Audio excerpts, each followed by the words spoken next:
dernier mot sur ce sujet. On va s'intéresser à Marcel Duchamp. Aujourd'hui, Marcel Duchamp est célèbre pour ses ready-made et pour avoir été le précurseur de l'art contemporain. Une exposition lui est consacrée au Centre Pompidou jusqu'au 5 janvier. Marcel Duchamp, la peinture même, centrée sur son œuvre picturale. Alors, Marcel Duchamp était-il un grand peintre? On en débat tout de suite. Restez assis, Régis Debray, ne partez pas, asseyez-vous. Hector Obal, que s'assoit aussi. Il y en a deux qui sont partis, qui devaient aller se coucher, mais vous autres, vous restez. Je vous présente Cécile Debray, qui n'est pas une parente de Régis Debray. Elle est la commissaire de l'exposition Marcel Duchamp, la peinture même au Centre Pompidou. Pour la première fois, donc, on peut voir les tableaux de celui qui est accusé d'être le fossoyeur de la peinture. Pour vous, son projet aurait été plutôt de reformuler la peinture, on va le voir. Hector Abal, que vous êtes critique et historien d'art, vous réalisez les films Grand Art sur Arte et vous êtes l'auteur, entre autres, d'Aimer voir, comment on regarde un tableau, dont un article était consacré à Duchamp. Et enfin, vous êtes un spécialiste des manuscrits de Marcel Duchamp, qu'on appelle ses notes, que vous avez, à la transcription desquelles vous avez travaillé pendant 10 ans. Alors commençons par une visite de cette exposition qui se tient donc au Centre Pompidou avec vous, Hector Obal, puisque vous êtes le seul critique d'art qui se sert d'une caméra. Vous avez apporté votre petit magnéto. Vous lancez le magnéto quand vous Il s'agit d'une rétrospective très neutre, évidemment. Je joue l'historien d'art. Donc nous sommes magnéto. Nous sommes en 1907. J'ai mon petit papier et Duchamp débute dans la peinture en imitant la touche impressionniste. On voit là son pantalon qui est typiquement impressionniste. Ça dure 3 ans, il a un peu de Nabi aussi. Il passe au fauvisme 3 ans plus tard, que l'on reconnaît aux taches vertes et bleues de ce nu au bas noir qui fait penser un petit peu à Van Dongen. Des nus, il en fera un certain nombre en 1910, certains plus maladroits ou adroits que d'autres, ça c'est un nu rouge. Peintre de nus, il l'est, mais aussi peintre de scènes de la vie quotidienne, comme celle de ses 2 frères jouant aux échecs dans le jardin familial. Son fauvisme prend l'année suivante des accents symbolistes et oniriques, avec des couleurs acidulées, des dégradés irréels, un peu hallucinatoires comme ça, qu'il s'agisse de la forme de cette colline ou bien de celle de, vous l'avez deviné, ouais, du nombril au ventre rebondi de cette femme fatale. Regardez bien, aux cheveux verts nimbés d'un halo bleu. Bref, de ce symbolisme à la Gauguin, Duchamp passe en septembre de la même année. Vous voyez, il n'y a plus que 3 mois de cubisme, un cubisme tout à fait personnel. La composition est soudain disloquée. Elle éparpille des profils de personnages comme s'il s'agissait d'un montage photographique. Jean Clair n'avait pas tort dans son fameux livre de 77. Le thème des joueurs d'échecs domine alors toute cette période cubiste. Vous voyez comme les pièces du jeu d'échecs flottent entre les joueurs dans un espace plus mental que réaliste. Vous voyez, ils sont là parce qu'ils jouent, ils réfléchissent. Vous voyez, contrairement à celui du tableau fauve qu'on avait vu tout à l'heure de joueurs d'échecs pas un an plus tôt. Décembre 1911, on est donc dans la dernière année. Vous allez comprendre pourquoi je dis dernière. Le futurisme commence à poindre dans ce tableau d'un jeune homme, pipe à la bouche, vous avez vu sa pipe, tableau qu'il intitule très joliment « Jeune homme triste dans un train », oui, parce qu'il marche dans le train, il bouge dans le train et le train bouge lui-même, vous voyez. Juste avant de faire son fameux nu descendant d'un escalier que voici à gauche. Nu dont le mouvement décomposé remplit la surface de la toile par des petites lattes de bois au coloris subtil. C'est le tableau le plus connu de Marcel Duchamp qui a fait sa gloire aux États-Unis. Et arrive maintenant, à mon sens, les 3 dernières peintures de Duchamp qui sont ses meilleures. Abstraites sans être abstraites parce qu'il y a de l'espace, il y a de la lumière, d'un style enfin totalement personnel. Et c'est avec ce chef-d'œuvre d'août 1912 qu'il décide d'arrêter de peindre, ou en tous les cas d'arrêter le métier de peintre. Voilà mon petit résumé. Qu'il retrouvera à la fin de sa vie. Cécile Debray. Vous êtes d'accord avec cette lecture, cette promenade effectuée par Hector Obal? Oui. C'est une promenade très objective, assez descriptive. On peut revoir les tableaux que vous voulez, Cécile Debray. Je tiens à quand même préciser en faveur de cette exposition que c'est très rare d'avoir une exposition qui réunit ces chefs-d'œuvre américains, enfin certains chefs-d'œuvre américains, qu'on voit en général jamais. Il y a eu certainement un accord avec le musée de Philadelphie dont vous avez pu profiter, mais je vois qu'il y a des tableaux du MoMA qu'on ne voit jamais non plus en France, avant 77 sans doute la dernière fois. Non, ce qui est important peut-être de rappeler, c'est le propos de l'exposition, parce qu'effectivement, Marcel Duchamp est davantage connu comme l'inventeur du ready-made,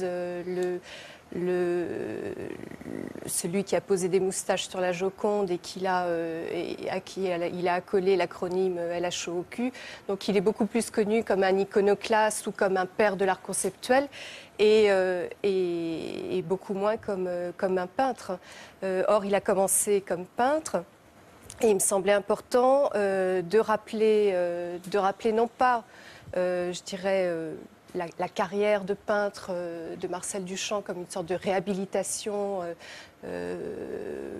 voulant signifier que Marcel Duchamp serait un peintre oublié et qu'il a été un peintre fantastique à l'instar de Matisse, mais davantage de montrer comment l'objet peinture va être en fait déterminant dans la conception de son esthétique, d'une esthétique qui va marquer considérablement l'art du XXe siècle et l'art contemporain encore aujourd'hui.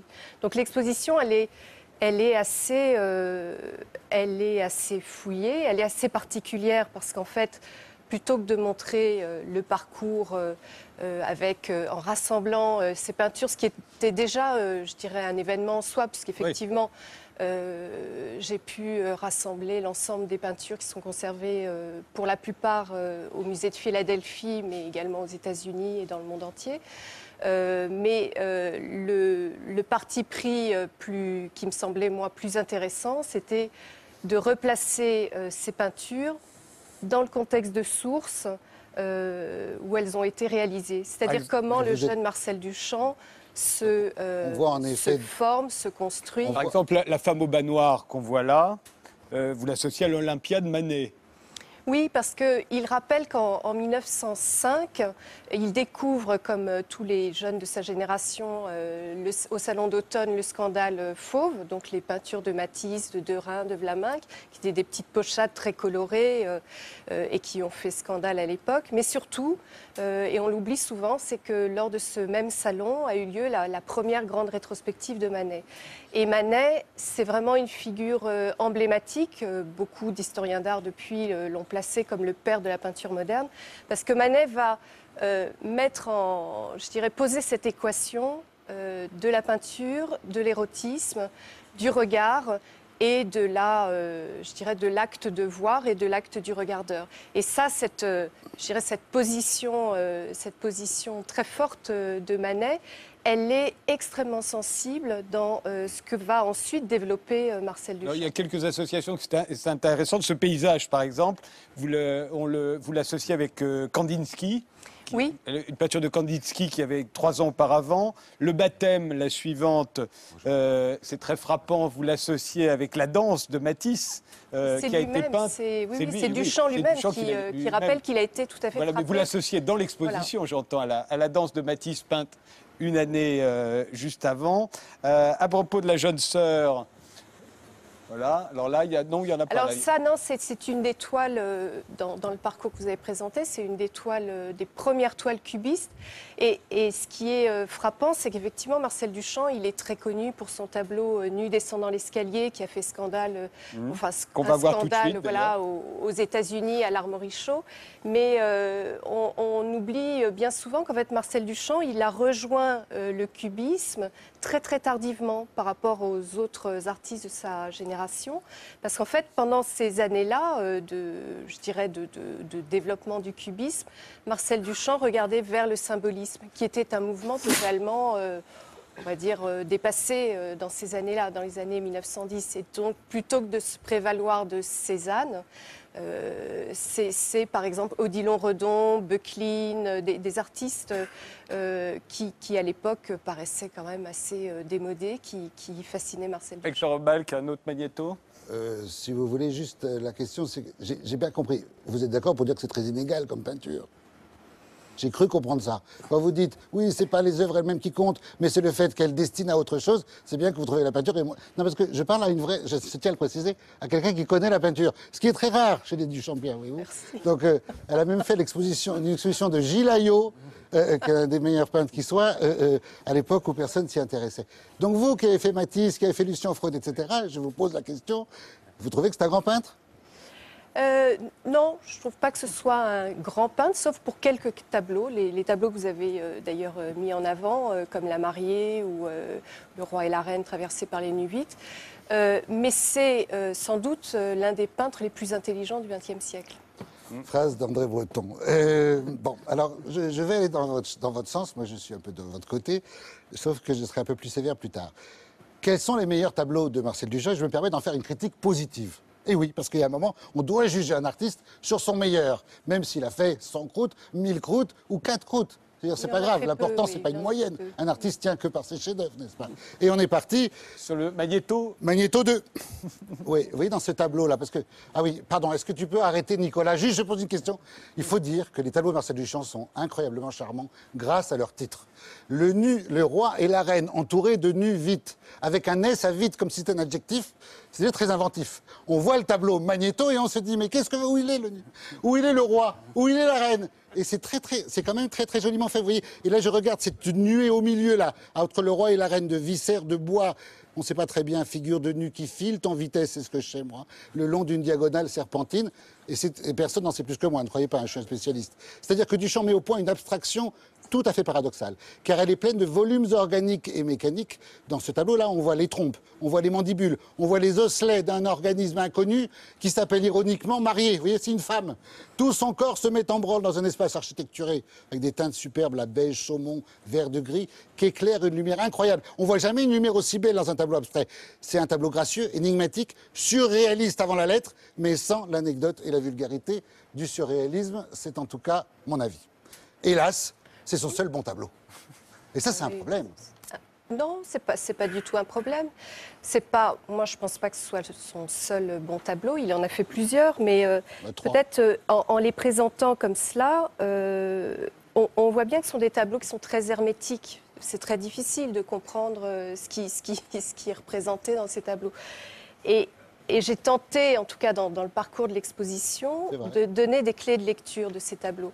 Et quand on songe, par exemple, à ce tableau, Le Roi et la Reine traversés par des nuits vites, et qu'on rappelle que derrière ce tableau, en fait, c'est un tableau d'un joueur d'échecs qui était fasciné par à la fois les mathématiques, la question du mouvement, et par les jeux d'échecs, et qu'il a saisi le thème des pions d'échecs comme une sorte de vecteur de mouvement qu'il va perturber. Et c'est sans doute ce qu'il faut aussi rappeler, c'est que Marcel Duchamp est quelqu'un d'éminemment ironique. Donc il va à chaque fois déplacer ces sujets, en tout cas les décaler.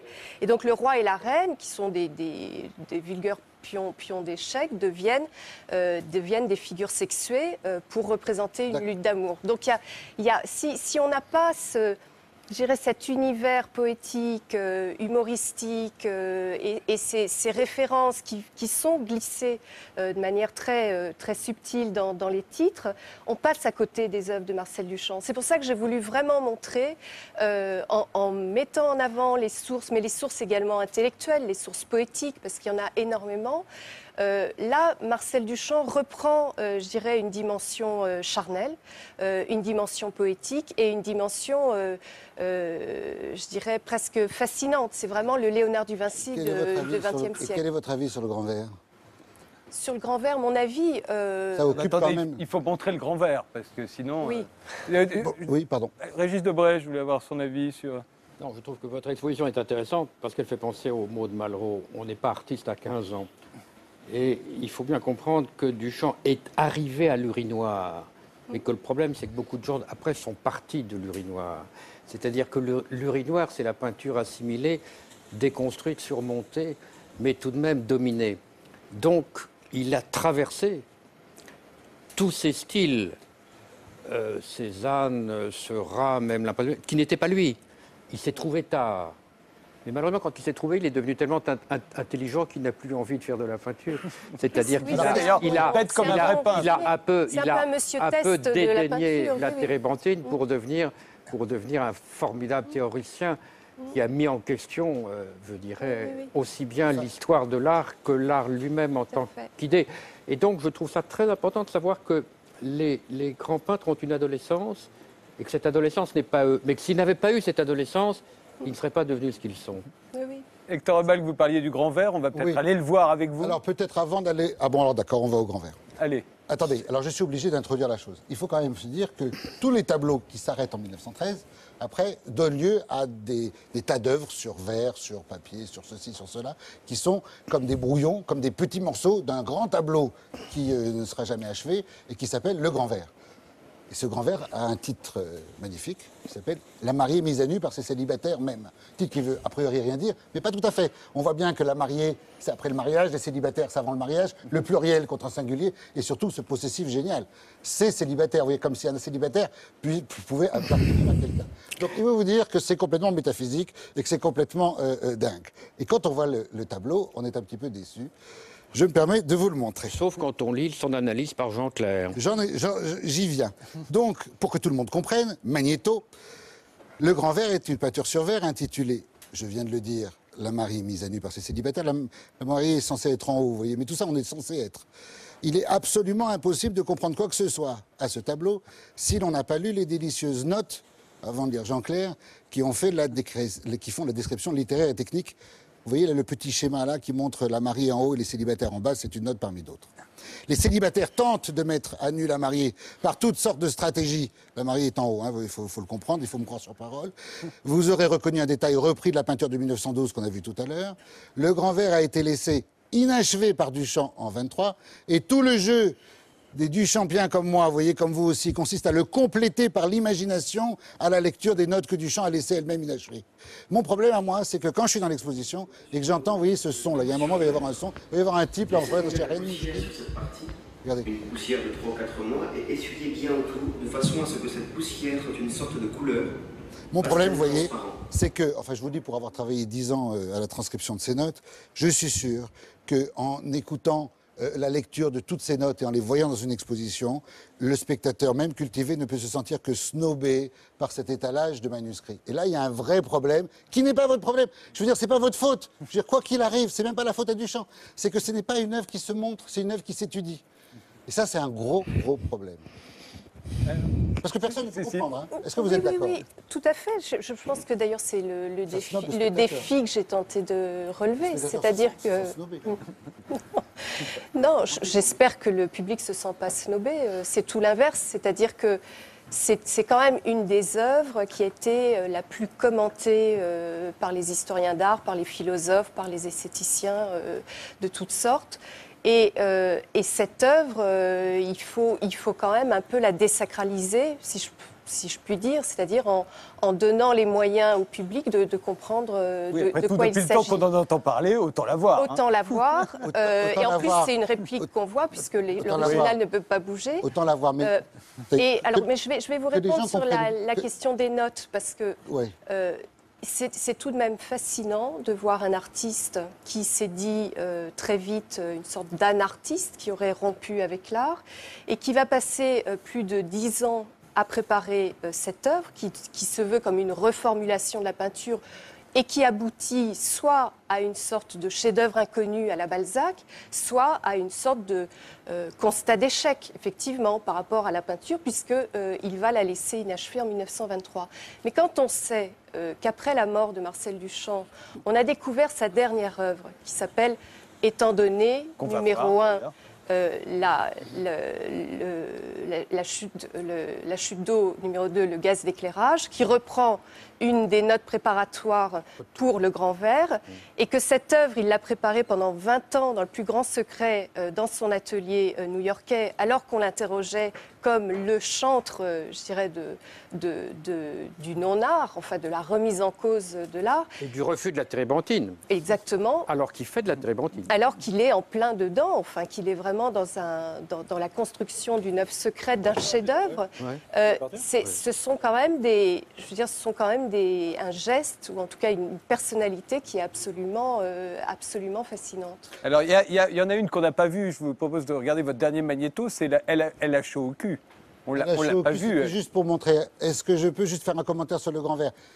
Je ne peux pas vous suivre, parce que ces notes sont tellement magnifiques que je ne peux pas vous dire, oui, c'est vrai. Non, c'est quand même un paradoxe, un petit peu embêtant, et là, ce n'est pas une critique de l'exposition, c'est peut-être une critique de Marcel Duchamp, qu'il faille être spécialiste de Marcel Duchamp pour en être l'amateur. C'est-à-dire que comme vous et moi, on jouit de tel ou tel détail, mais quand vous dites aux spectateurs qui sont là, ah oui, le gaz d'éclairage, c'est une note, il ne l'a pas lu, il n'a pas joué, il n'a pas joui, il n'a pas travaillé, il n'a pas étudié. Or, c'est une œuvre qui s'étudie. Ça, c'est le grand problème qu'il y a quand on a Marcel Duchamp et quand on l'expose. Toute œuvre d'art s'étudie. Quand vous êtes face à un grand tableau de la Renaissance, vous C'est pas vrai, je sors d'une exposition Rembrandt, j'ai vu les autoportraits de Rembrandt, et je me suis dit, c'était quand même dingue, je pouvais comprendre ça à 17 ans. Vous êtes de mauvaise foi quand vous dites ça, je suis sûr que c'est pas vrai. Hector Obal, il nous reste 2 minutes, si vous voulez nous montrer la fameuse Joconde à la moustache, c'est maintenant. C'est maintenant. En 19, pour que tout le monde le sache, il dessine des moustaches sur la carte postale de la Joconde pour en faire un homme. On peut y aller Magnéto, hein. Mais gâche un peu l'affaire par son calembour de potache. On y va. Il faudrait que le truc recule, il faudrait que ça va venir, voilà. Vous voyez, et là, en bas, il y a écrit LHOQ, c'est un calembour de potache. Dans les années 20, il invente ces machines optiques qui annoncent l'Opart 40 ans avant l'Opart. Ce qui est quand même un comble pour un artiste qui prétendait ne plus vous voir faire de la peinture rétinienne. C'est un problème, ça aussi. Ça m'énerve toujours. Et ça, c'est le meilleur. C'est un ready-made, qui est un tableau. Un tableau qui s'appelle Pharmacie. Pourquoi il s'appelle Pharmacie, on ne sait pas. Et on voit qu'il y a une truc rouge et une truc jaune. Et là, c'est tellement tiré par les cheveux. Je trouve ça délicieux et tellement savoureux. Parce que le rouge et le jaune, c'est dans ce tableau de Hopper, les deux bonbonnes qui se trouvent dans une pharmacie. Ce que personne ne pouvait savoir avant de trouver ce tableau de Hopper. Alors là, c'est tiré par les cheveux, mais c'est un tirage de cheveux magnifique. Si, c'est ça le rouge et le vert. C'était aussi un... C'était dans toutes les pharmacies, vous aviez cette signalétique. Non, j'entends, mais je disais personne. Et vous aviez également, derrière pharmacie, moi je trouve cette œuvre incroyable, c'est qu'en fait, derrière cette œuvre, il y a une illustration détournée d'un poème de Laforgue. Et si vous mettez, si vous lisez le poème, c'est trop culturel, mais c'est pas vrai. C'est un artiste. Vous qui aimez l'œuvre de Matisse, vous pouvez pas me dire, oui, mais il y a un truc dans le tiroir qui est ouvert et si on l'ouvre, eh ben il y aura un poème qui vous dira que c'est pas vrai, il n'est pas visible, il n'est pas devant vos yeux. Et c'est là que Ce sera néanmoins le dernier mot parce que l'émission se termine, mais je suis sûr que vous allez continuer ce débat juste après la musique. Je vous remercie tous d'avoir participé à cette émission.